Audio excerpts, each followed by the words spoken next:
Everybody, what is up? We're talking about TOA hard today. We got the clear. If you saw my video yesterday about TOA hard 88, I told you we were going to be working on the clear. I ended up doing it on stream over at twitch.tv/jgigs. So if you ever want to catch me streaming, you can drop over there or head over there and drop a follow.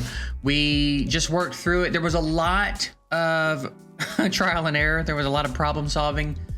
But we did end up getting it done. So if you want to see the actual run where I beat TOA, I will put a link below to the VOD, the Twitch VOD of my last stream.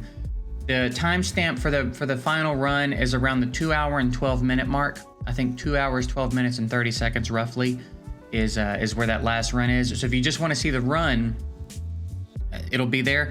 If you're going to try to do it a similar way and you are kind of ill-equipped in the same way I am to do it, it's probably worth watching because the strategy is interesting.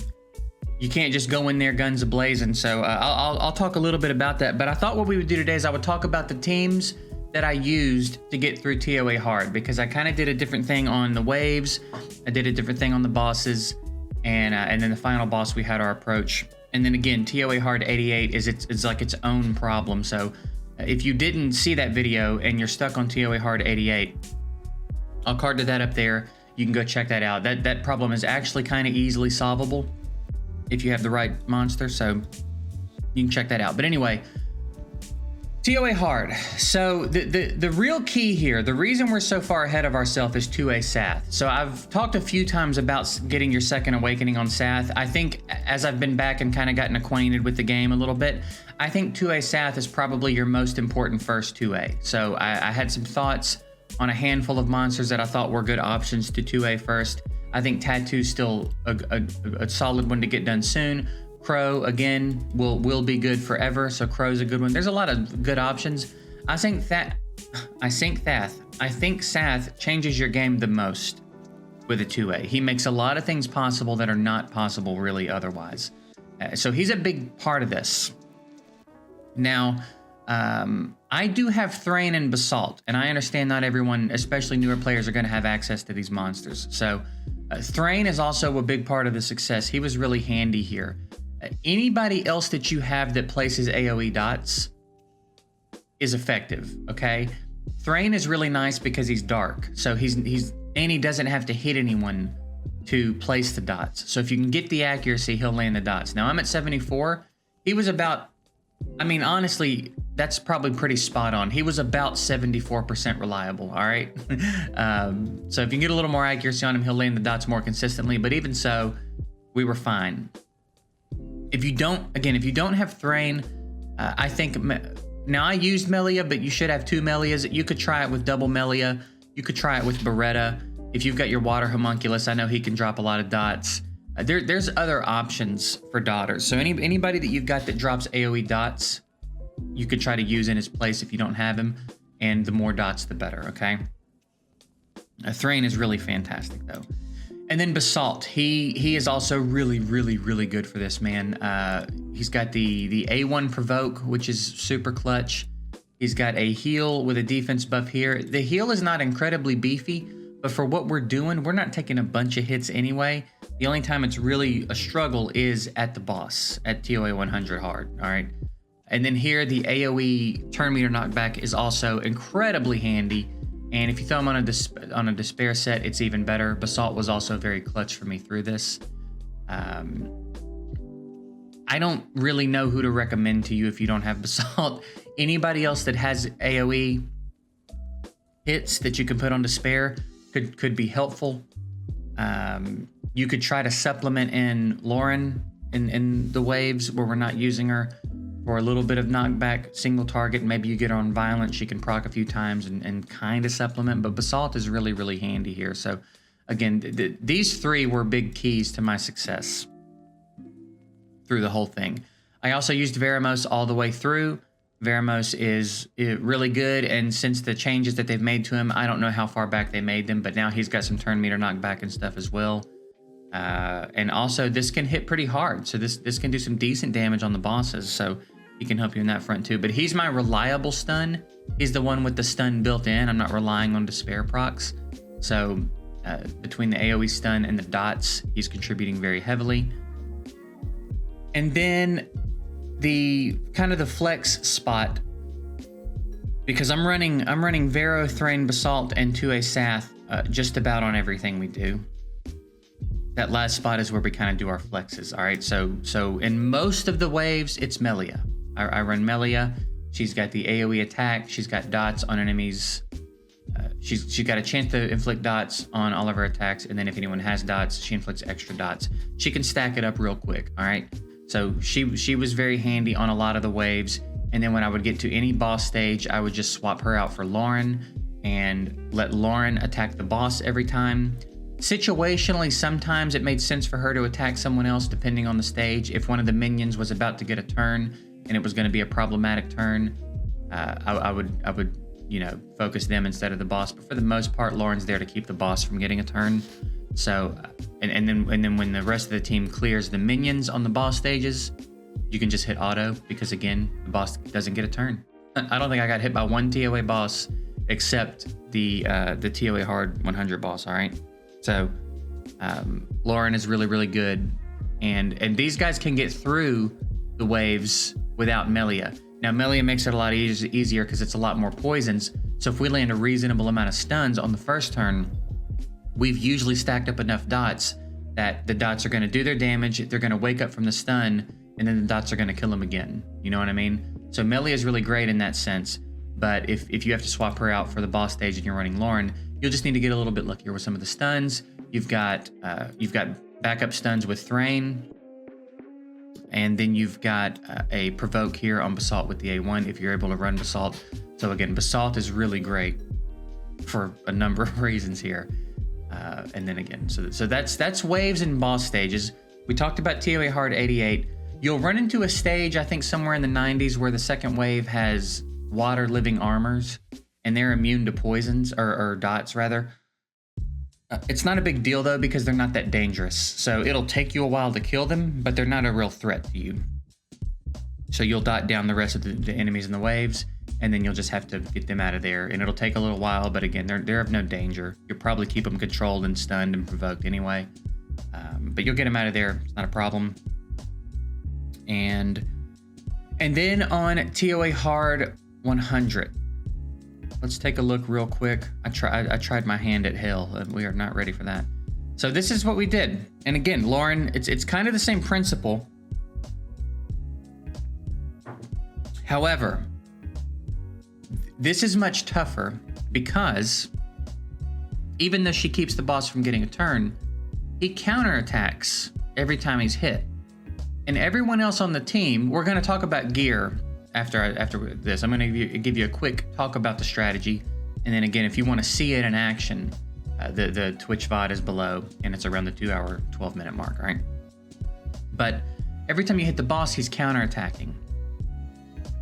So this was where we struggled a little bit, because for some reason, even though my Lauren is, fairly tanky, she's not squishy by any stretch for where we're at in the game. She's on speed HP. For whatever reason, she was very unequipped to take the hits. Everyone else was fine. Thrain was like toward the end of the fight, he would occasionally be kind of low. But these three were like never even remotely in any danger. And I feel like they were hitting the boss just as much as she was, but for some reason, she really struggles to take the hit. Even more than Thrain, it feels like. So you have to be kind of careful. What I tried to do was set it up so that she was only attacking the boss when she had the defense buff from Basalt. That was a big thing I was trying to orchestrate, but you have to be real mindful of the turn meter of the boss and the right tower, because the right tower is basically going to give him a turn. And then if his turn meter fills up, obviously he gets a turn. So you have to kind of bounce back and forth between the two of them. The left tower, you don't have to worry about at all. It'll get dotted down eventually anyway. But the right tower, you need to prevent from getting a turn. And the boss, you need to prevent from getting a turn. When the right tower gets down, you have to kind of gauge how many dots you've stacked on that right tower, okay? But even at the point where the tower would die if it gets a turn, you have to be careful with Lauren, because Lauren's health is going to be getting low. And you don't want to let her die. She's your defense down. She's your turn meter knockback. if she goes down, you're gonna struggle, okay? So there were times where her health was really low, she didn't have a defense buff, and the boss was close to getting a turn, and we'd have to hit the tower, because if we hit the boss, the counterattack was gonna kill her. So that's what I'm talking about. You gotta kind of, you're gonna have to gauge it, and you might fail it a couple of times, but try to not let her die from the counterattacks. You do have turn meter knockback from Vero and Basalt, so sometimes you kind of have to keep up with what's going to be available when. If we skip hitting the boss this turn with Lauren to conserve some HP and let her get a heal next turn, will Vero or Basalt have their turn meter knockback ready? So it's kind of a bit of a juggle, but it is doable. None of the gear's crazy, and that's kind of the strategy. Don't let the right tower go. Don't let the boss go. Don't let Lauren die from counterattacks. All right. And there's of course several other ways to do this, I'm sure, but I'm sharing with you how I did it. Okay. So as far as the way everyone is geared, Vero I have on Violent Energy. He's on Speed HP, and his stats are nothing crazy. He's decent. I probably would spring for more accuracy if I could get it.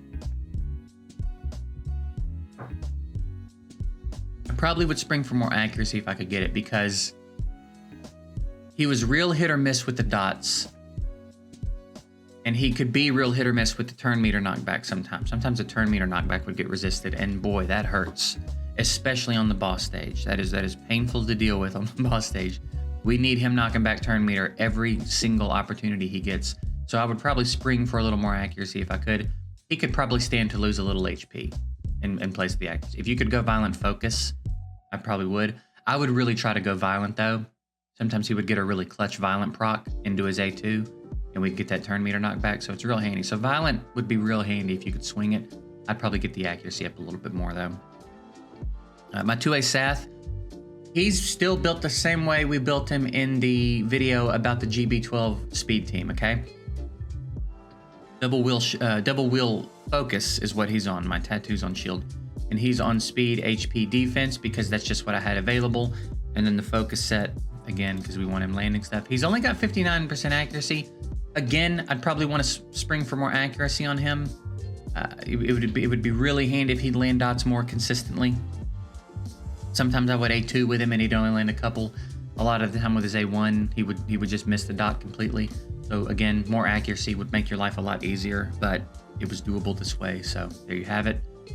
Thrain is on Violent Energy as well. The big thing we're worrying about with Thrain is just keeping him alive. So he's on double defense because that's what I had. Just get him on a Violent set. His stats are nothing crazy. He's not particularly tanky. I mean, he's okay. He's all right, I guess. Moderately fast for where we're at. 74% accuracy. I would spring for more if you could get it, but he did fine. It is what it is. Assault on Despair Energy, as I said, and he's on. With him, we really want to try to get him on HP because his heal scales on his HP, and especially in TOA Hard 100, we need the heal to be as absolutely substantial as possible. So I actually came in and played around with him a little bit. Tried to get some more HP subs, tried to max everything I could to max his HP, and then we even threw some artifacts on, which I need to be talking about as well because the artifacts were a big part of it. My monsters didn't even, a lot of them didn't have artifacts, and then I was like, oh wait, artifacts. So I was looking for something that increased the recovery on a skill 2. Of course, I only have those available in artifacts that I can't put on Basalt. But anything that increases his tankiness, you know what I mean? If you can increase his recovery with him, even better. If you can get the heal to be beefier, that's huge. Real quick, Vero's artifacts, it's just like damage. Like nothing there is crazy good. Main stat was kind of an important one. S1 accuracy. It didn't help him with the dots. Again, nothing crazy going on there. Thrain. Defense proportionate to lost HP is pretty handy. And then, again, otherwise, nothing crazy going on. Sath.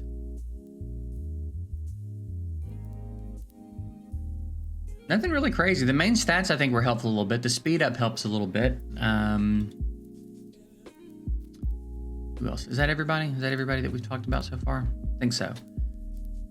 But anyway, yeah, Despair Energy, shoot the HP up as absolutely high as you can get it, and then you do want a good bit of accuracy. I feel like for whatever reason, at 68% accuracy, his knockback was so much more consistent than Thrain's dots, but, you know, there you have it. There you go.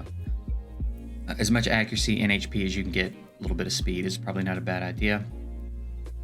Melia also built the same exact way. We talked about building her for the Giants B12 speed team. We got her on Violent Focus, speed HP. Nothing crazy going on here. We do want high accuracy on her. You'll feel that high accuracy. And then again, just tanky, kind of fast. Lauren, we've since moved over to Swift Energy. I think last time we talked about her, she just kind of had a random hodgepodge of runes on. I decided to focus her a little bit more deliberately. So now we've got speed HP on her. And of course, we're focusing speed HP and accuracy on her. At 70%, she's so incredibly reliable. I feel like she never got resisted. She's just so reliable. So obviously the more accuracy, the better. 70% seemed to be plenty for me though. And she is just so important for the things that she's important for in this situation. And then let's see. Is that everyone that's relevant? I think so. I think we've talked about everyone that's important here. That's the Wave Squad. That's the Boss Squad. Just swapping her out. And then again, TOA Hard 88 was its own thing. I think I used Tessa at one point in normal to deal with the Fire Lich waves, but that's not even. We're talking about TOA Hard now. So yeah, that's a quick look at everybody. Forgot artifacts again. Artifacts are just not a thing in my brain yet. The defense proportionate to lost HP, we got a couple rolls there. I think that was pretty handy. I think that helped her a lot because again, her HP is going to get low quick. I don't know why, but her HP is going to get low quick. So I think this helped her stay alive. There were some moments toward the end of the fight where we were in some real rough looking situations, and I think that helped quite a bit. And then over here, the skill 1 accuracy I think was pretty helpful. And then, you know, the speed is nice, but I don't think it was necessarily huge. Could have been perhaps toward the end, but that's it. That's a quick look at all the monsters we used. And I think it's kind of crazy. I talked about this in the stream a little bit, but in my old account that had at least 3 years of very active play, over $1,000 spent, tons of monsters and nat 5s and everything at my disposal. We were never able to beat TOA hard. And just the game is in such a different state now. And 2A Sath is such a game changer that we were able to do it on an account that's barely over 30 days old. So I thought that was pretty crazy. And then we did summons at the end of the stream with the scrolls that we got, but we didn't get anything of note. That was probably my first summon session. That was a disappointment since I've been back. So no interesting summons to speak of. But hopefully this helps you out a little bit. And again, if you need to see the strategy in action, kind of see it live, and if you want to see the whole process, you know, that's kind of what we were doing for most of the stream. So it's all there, but the 2 hour, 12-minute mark is roughly where the last run starts. So that's it. I hope that this helps somebody. Maybe you're struggling on the boss, or maybe you're struggling to get to the waves. You can kind of start to focus some of what I've got going on here.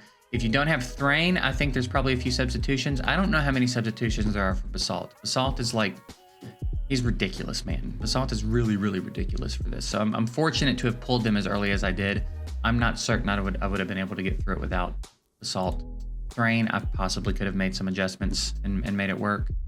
But Basalt, man, I off the top of my head, I don't know who I would replace him with. Because he's real good, man. So anyway, that's it. Again, like I said, hope it was helpful. If you have any other tips you want to drop for TOA Hard, feel free to drop them in the comments.